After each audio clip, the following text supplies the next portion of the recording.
Jersey is watching, the United States is watching, and the world is watching.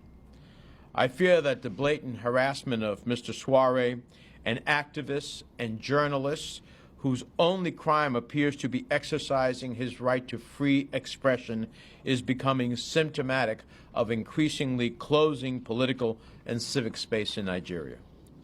The Nigerian court had twice ordered his release on bail, and the state security agencies openly defied the court order each time, leading me to conclude either that Nigeria no longer respects the rule of law, or President Buhari is woefully out of touch with what agents of his government are doing in his name. This is unacceptable in a country that calls itself a democracy. Please join us. I'm sorry we have time constraints, so we started, but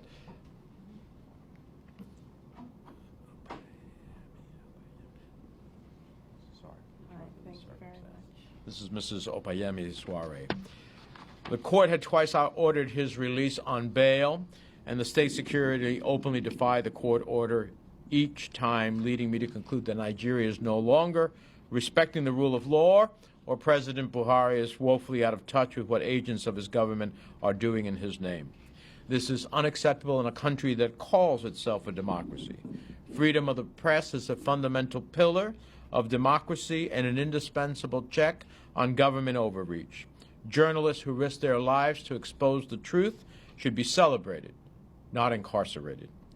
Over 200 years ago, our founding fathers had the foresight to recognize the importance of a free press to a fledgling democracy, enshrining it in our First Amendment.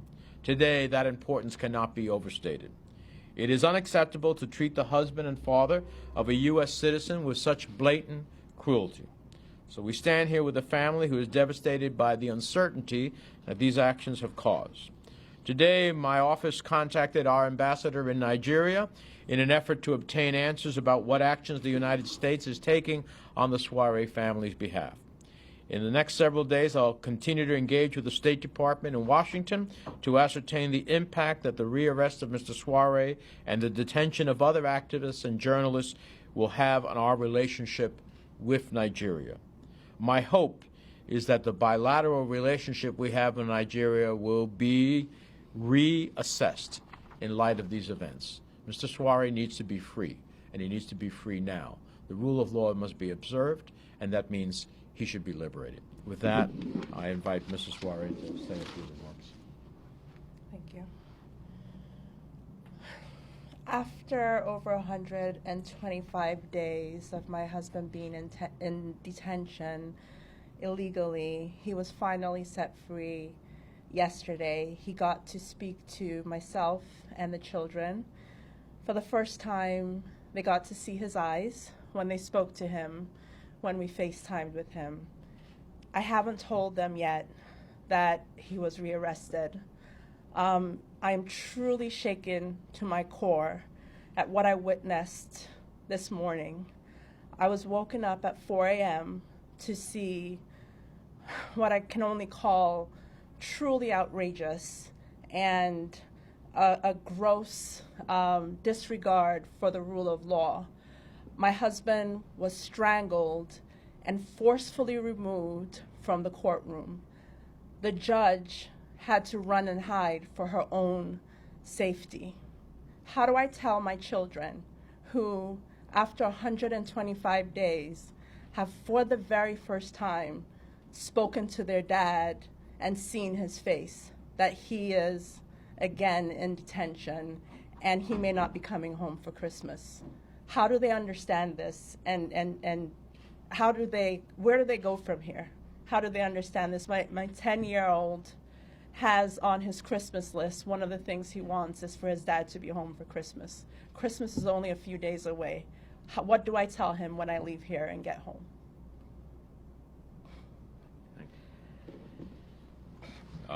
Mr. SOWORE only seems to be having any difficulties because he's a journalist, actively pursuing the right as a journalist, speaking freely about what's happening in Nigeria. He is an activist and publisher of a U.S.-based Saharareporters newspaper, and we're going to continue to press until he's not only released, but he ultimately has the opportunity to leave Nigeria and be reunited with his family. We're happy to answer a couple of questions. Again, ma'am, sorry for everything that's going on. Again, you said that you saw the video of him being pained again and all. Again, what went through your mind when you saw this? I started physically shaking. The first thing that came out of my mouth is my children. How do I tell my children? I am truly afraid for his life, and at this point, I believe the only way to bring him home is with the help of the United States. And I can't say how grateful I am to not be at this alone. Sitting in my room this morning at 4 a.m., I truly felt helpless. But knowing that Senator Menendez is here supporting me and that he's helping to engage the U.S. government gives me hope that my husband will be home soon. Anyone else? Hi, how are you doing? Good. I just question maybe first for you, Ms. Can you just walk me through a little bit of how did you find out about what had happened in the courtroom and it was from different sources? Just talk a little bit about that, what you first heard about, and then go from there. Sure. At 4 in the morning, a really dear friend of mine called. She didn't want me to wake up to the news. And like I said, when she told me about what happened, I started physically shaking and thinking about my children. I was briefed by my husband's cousin, who was present in the courtroom, as well as some of his friends, as to what was happening. I think what scares me the most about what happened is what I've heard is in the history of Nigeria, I don't think that the DSS has gone into a courtroom armed with weapons, masked, and put not only the life of my husband at risk, but the life of many lawyers, as well as the judge who also works for the government. So it is a show of lawlessness, a show that the rule of law is not being followed here and not being respected. And not only did his lawyer speak out against what was happening, the judge also spoke out against what was happening in the courtroom today. And like I said, I truly am afraid for his life. The judge actually commented while the arrest or after the arrest took place? At the very beginning, the judge did comment on what was happening and spoke about this is not the place or time. And again, she gave them 24 hours to the point that Senator Menendez made a second ago.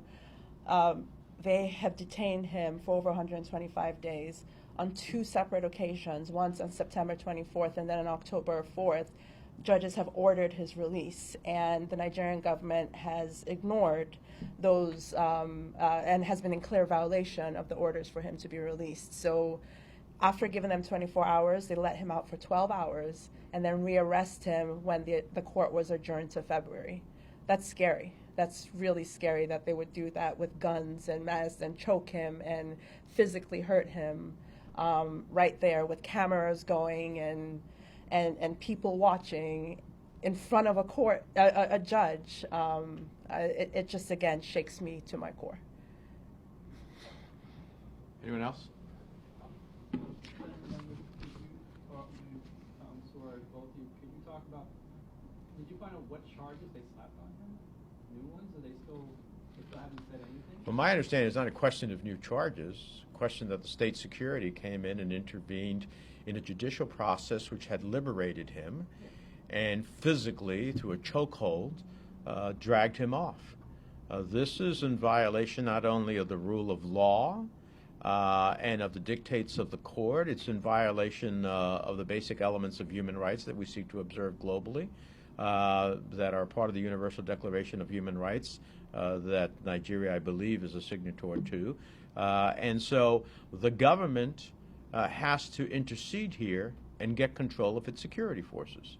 It has to ultimately make sure that the dictates of the courts are observed. And if not, then there is lawlessness. So this is on, from my perspective, it's on the government of Nigeria and its president to make sure that, in fact, the law is observed. He was released by court orders. He should be released. He should be out of harm's way, and we are watching. We will continue to press, and the consequences of anything happening to Mr. SOWORE will be far beyond any harm that comes to him. There will be consequences in our relationship with Nigeria. Thank you all very much. Appreciate it.